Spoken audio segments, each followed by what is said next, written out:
Školinka rada chodí do školy, ale občas sa jej zdalo, že je akási opustená.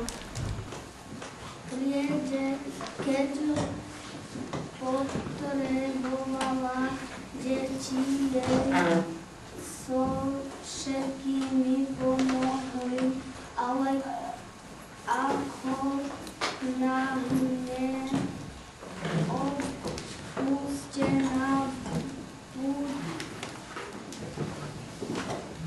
budovu školy ostala sama. Jedného dňa letela zo školy domov, ale do spevu jej nebolo. Bol piatok a vedela, že 2 dní neuvidí deti. A ona by sa tak rada s niekým hovarala a zabávala. Pretienky celú sobotu a nedeľu doma nebudú. Cestu príbuzním, s kým sa bude hrať. Ako tak ide so sklonenou hlavou popri vysokých veľkých kvetov divozelu, začuje silné mlčanie. Čo to je za zvuk, vychádza z tamtoho kvetu, že by kvietky divozelu vydávali zvuky. Zvuk bol silný, ako by vrčal vrtvina. Až sa školinka trošku bála, ale jej zvedavosť bola silnejšia. Opatrne doletela k kvietku, celý sa triasol.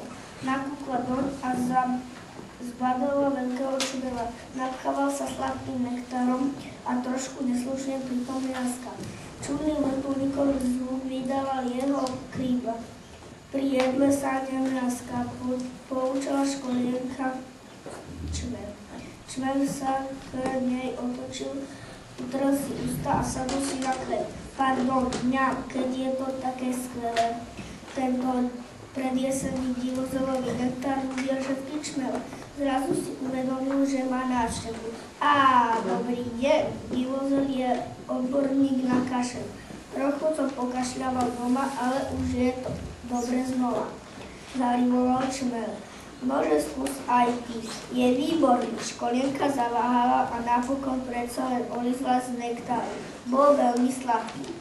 Volám sa Školienka, lebo chodím s deťmi do školy. Predstavila sa Školienka. Ja som čumel a volám sa Kolomen. Kolomen, čo je to za čudné meno? Divila sa Školienka. Je to každý kvietok, každý pelí, ja som čumel Kolomen. Hoci je to mene ťažké, miluje sa, to je hlavne Kolomen. Mne to vypadá, ako by si mal mne nejako kolo. Stále pochybovala Školienka. Chcela sa voľačo spýtať, keď to ani nevedela, ako sa to celé zbehlo, odkiaľ si vyletel veľký vták, otvoril zobák a čmel Školienku v poslednej chvíli potiahol za šatku a len, že unikla hladnému oberancovi. Je to hlúpa, vetroplách neutelený vták. Mal by navštíviť táču školu. Učia sa tam, že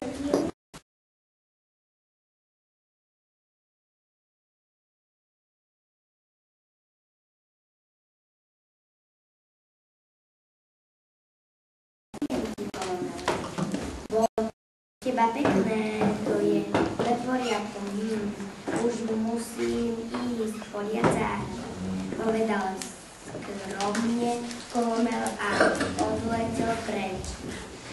Počkaj, čmel Kolomel, rada ti pomôžem. Začala rímovať aj Školienka. Naozaj? To som rád a potom sa môžeme hrať. Tešil sa čmel a Školienka sa tešila tiež. Kolomel býval neďaleko školy, hneď vedľa potôčika. Prisťahoval sa len nedávno. Rýchlo zaleteli k jeho záhradke a zaliali ju vodičkou a z potôčika. Potom spolu strávili celé popoludne. Poletovali s lúkou, Sem i tam hrali sa na skrývačku i na chytačku. A u okúsili nektvár z čmelových najobľúbenejších kvetov.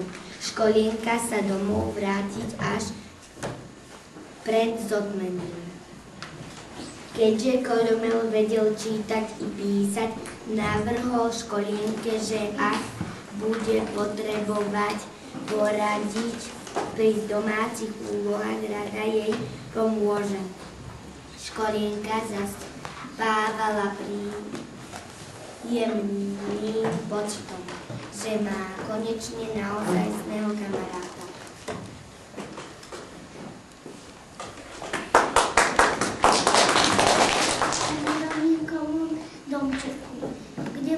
Bolo v jednej ďalekej krajine žili dve deti, Janiček a Anička. Raz sa bez súhlasu mamičky vybrali na jahody. V lese deti zastihla noc.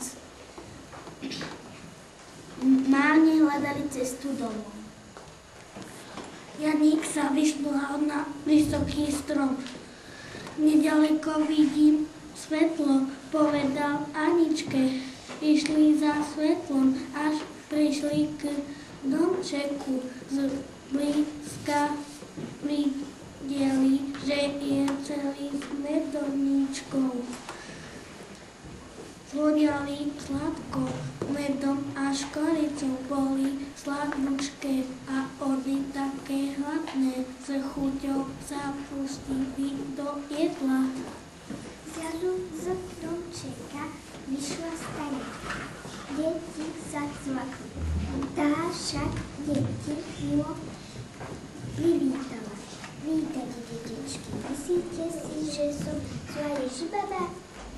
Nebojte sa, ja mám deti rada. A pozvala deti ňu, dala im najesť a napiť. Keďže už bolo neskoro večer, starenka uložila deti do veľkej postele. Ráno, keď vstali, pomohli starenke nanesiť dreva, nakosiť trávu a pripraviť raňajky. Potom s ňou odišli na okraj lesa. Tam im ukázala známu cestu domov. Deti sa rozlúčili so starenkou a slúbili jej, že už bez súhlasu mamičky sa už nikdy nebudú sami túlať v hore. Deti, detičky, počúvajte mamičky.